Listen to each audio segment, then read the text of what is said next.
Я начну с того, что, конечно, жаль, что мы сегодня прощаемся с Таймуразом Бековичем. Я думаю, что он еще молодой достаточно, работоспособный, энергичный, ему и руководство России соответствующую работу найдут.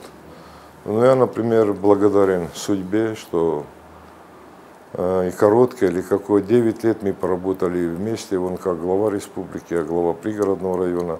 Очень много сделано хорошего совместными усилиями. Я хочу сказать, как о руководителе, что он доступный, мудрый, и там, где надо, и мужественный руководитель. Для нашего района вот очень много сделал, допустим, вот наши горные села на сегодняшний день все газифицированы. О всех его хороших делах я не смогу сказать, потому что для этого надо очень много времени. Наш район сложный район, потому что многонациональный.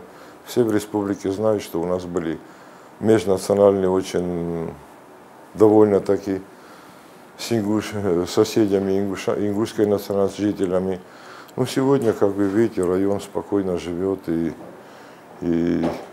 ингушской национальности люди все всеми вместе ходим друг к другу на похороны, радуемся друг другу, вместе работаем.